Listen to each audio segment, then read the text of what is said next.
Assalamualaikum. Sekarang kita masuk materi metabolisme. Nah, berikut adalah informasi dari beberapa materi metabolisme. Pertama ada enzim, kemudian ada katabolisme, kemudian ada anabolisme. Nah, enzim ini ada beberapa submateri, kemarin kita sudah belajar tentang itu. Kemudian kita masuk ke katabolisme. Nah, katabolisme ini adalah memecah senyawa kompleks menjadi senyawa lebih sederhana. Nah, ada beberapa macam. Berarti ada senyawa lemak, protein, karbohidrat. Nah, biasanya yang lebih kita tekankan dalam materi ini adalah menjelaskan tentang katabolisme karbohidrat, yang berarti ada respirasi aerobik, air yang memerlukan oksigen bebas, kemudian ada respirasi anaerobik dan fermentasi. Nah, karena tadi katabolisme adalah memecah senyawa kompleks menjadi senyawa yang lebih sederhana, berarti anabolisme ini adalah kebalikannya. Proses pembentukan senyawa kompleks dari senyawa sederhana. Jadi memang katabolisme adalah memecah, sedangkan anabolisme adalah pembentukan senyawa kompleks dari senyawa sederhana. Kebalikan dari katabolisme. Kemudian di katabolisme lebih banyak fokus pada pemecahan karbohidrat, sedangkan di anabolisme juga seperti itu. Berarti ada pembentukan karbohidrat yang difokuskan dalam materi tersebut. Nah, ini ada pengertian dari metabolisme. Metabolisme secara harfiah mempunyai arti perubahan. Jadi, secara sederhana metabolisme adalah penggunaan makanan oleh tubuh untuk menghasilkan energi. Nah, kata lainnya adalah seluruh rangkaian reaksi kimia yang ada di dalam tubuh makhluk hidup adalah proses metabolisme. Nah, rangkaian tersebut demi apa? Demi menghasilkan energi. Karena memang di dalam tubuh kita ada tersusun oleh sel-sel yang membutuhkan energi mikro. Nah, ini skemanya.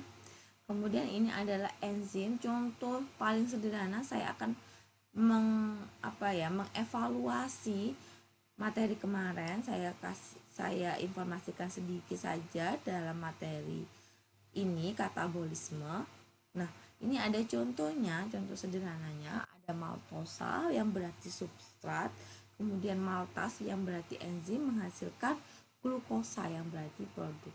Nah, kalian ingat ya, ada rumusnya, berarti ada enzim plus substrat menjadi kompleks enzim substrat, kemudian menjadi enzim plus produk. Itu adalah rumusnya. Ya. Kemudian di sini ada ciri-ciri enzim. Nah, biokatalisator, kemudian ada protein. Diingat ya, enzim itu protein sehingga dia gampang rusak dalam panas. Di sini juga sudah dijelaskan bahwa dia akan rusak di suhu di atas 50 derajat Celcius. Kemudian tidak ikut bereaksi, bekerja dapat balik. Jadi dari dia produk, kemudian bisa balik lagi ke senyawa yang sebelumnya. Tadi ada katabolisme dan anabolisme, berarti itu juga fungsi dari enzim itu sendiri. Kemudian ada kerja enzim dipengaruhi oleh faktor lingkungan, suhu, pH, inhibitor, dan aktivator. Nah, kalau yang seperti ini biasanya ditunjukkan dalam bentuk grafik. Nah, saya harap kalian juga sudah belajar tentang membaca grafik. Kalian lihat di buku-buku atau kalian lihat lewat internet.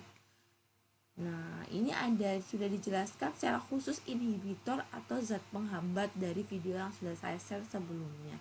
Nah, saya harap kalian juga sudah sedikit memahami apa sih inhibitor atau zat penghambat ini.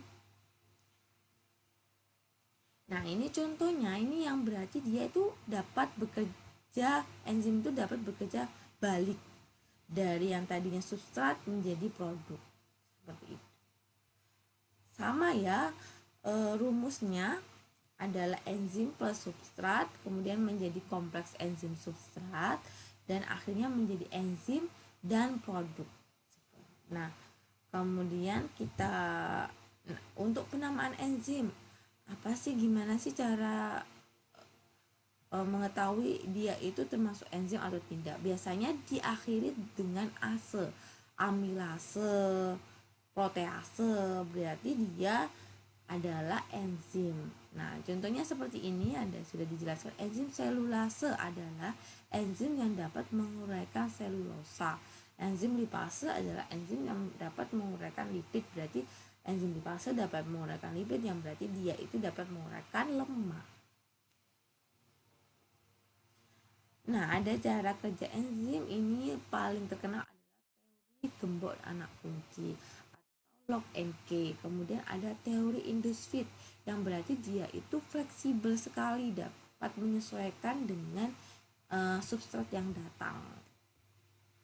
Nah, ini adalah contoh dari cara kerja enzim secara lock and key atau gembok anak kunci. Berarti di sini gemboknya, di sini anak kuncinya, dia sesuai spesifik, jadi seperti itu.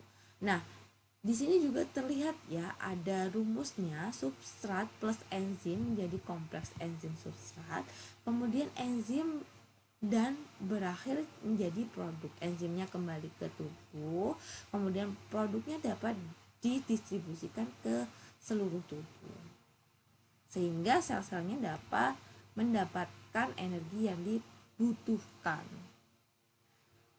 Kemudian ada induced fit yang berarti dia fleksibel, sisi aktifnya menyesuaikan substrat atau bentukan substrat yang datang.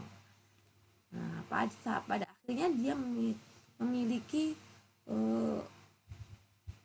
rumus yang sama, substrat plus enzim, kemudian menjadi kompleks enzim substrat, kemudian menjadi produk dan enzim itu sendiri. Nah, di sini ada inhibitor. Inhibitor berarti penghambat. Gimana sih cara menghambatnya? Nah, inhibitor ini ada inhibitor kompetitif dan inhibitor non kompetitif.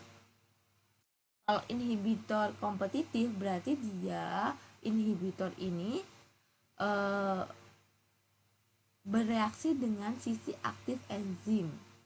Senyawa kimia juga, tapi dia bereaksi dengan sisi aktif enzim, sehingga sisi aktif ini tertutupi oleh inhibitor, kemudian dia tidak dapat berikatan dengan substrat yang harusnya dia produksi, gitu kan, yang harusnya dia saling berikatan dan menghasilkan produk yang dibutuhkan oleh tubuh.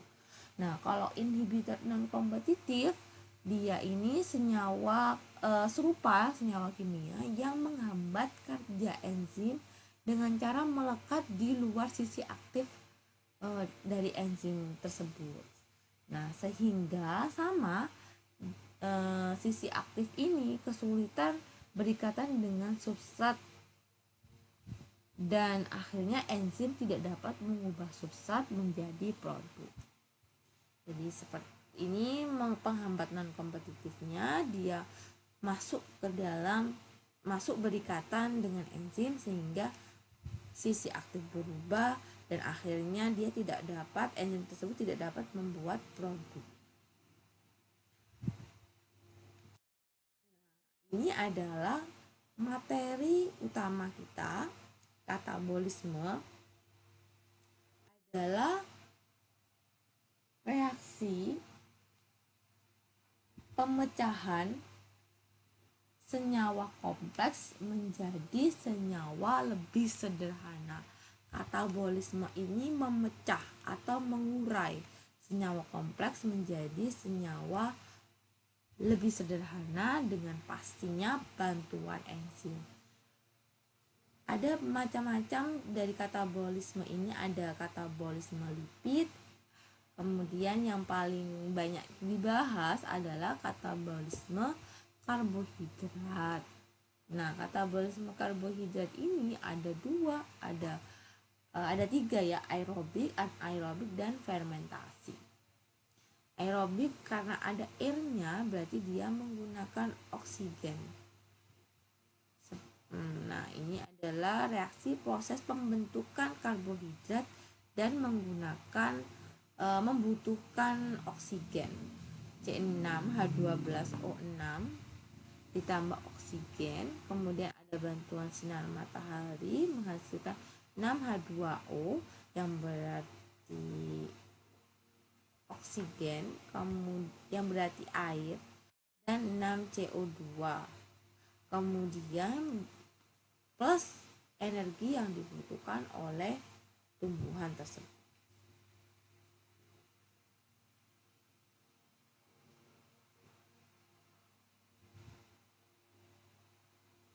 Nah, ini adalah contohnya respirasi dengan glukosa sebagai bahan baku. Jadi, ini adalah proses katabolisme karbohidrat yang ada di tumbuhan. Jadi, ini adalah proses fotosintesis. Pertama ada glikolisis, kemudian ada dekarboksilasi oksidatif, kemudian ada siklus Krebs, dan akhirnya ada transport elektron yang menghasilkan, dan seluruh proses tersebut menghasilkan 38 ATP atau adenosin trifosfat. Ini adalah ATP, adenosin trifosfat. Dalam glikolisis ini dia menghasilkan 2A atau 2A sampilfat ditambah 2 ATP dan 2 NADPH.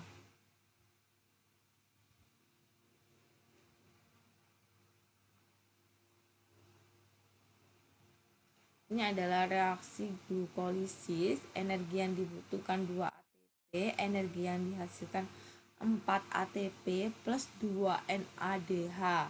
Energi akhir bersihnya 2 ATP plus 2 NADH. Kenapa? Karena ada energi yang dibutuhkan dalam proses tersebut, berarti dia harus dikeluarkan.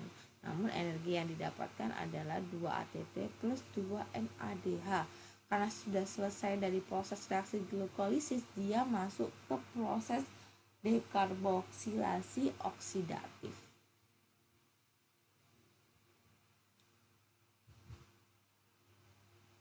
Nah, 2A sampilfat,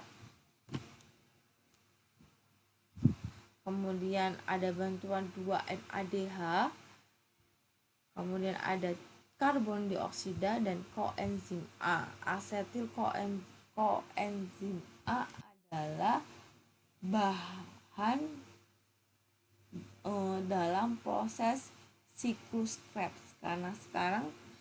Karena ini adalah proses dari dekarboksilasi oksidatif, adalah 2 asampirufat adalah bahan dari proses dekarboksilasi oksidatif sehingga menghasilkan 2 asetil koenzim A ini plus 2 NADH ini plus 2 CO2. Ini adalah hasil dari dekarboksilasi oksidatif. Nah, tadi kan ada glikolisis. Glikolisis itu prosesnya terjadi di sitoplasma, kemudian dekarboksilasi oksidatif ini di membran luar mitokondria. Jadi proses ini, katabolisme ini lebih condong pada mitokondria yang menghasilkan energi sebagai organel sel yang menghasilkan energi, sehingga di sana juga terjadi proses katabolisme. Ini adalah reaksi dekarboksilasi oksidatif. Kalian bisa cari tahu dari manapun tentang proses ini, dari buku kalian juga pasti ada. Kemudian kita masuk ke siklus Krebs. Nah, siklus Krebs ini lokasinya terbentuk di matriks mitokondria. Nah, bahannya itu apa? 2 asetil koenzim A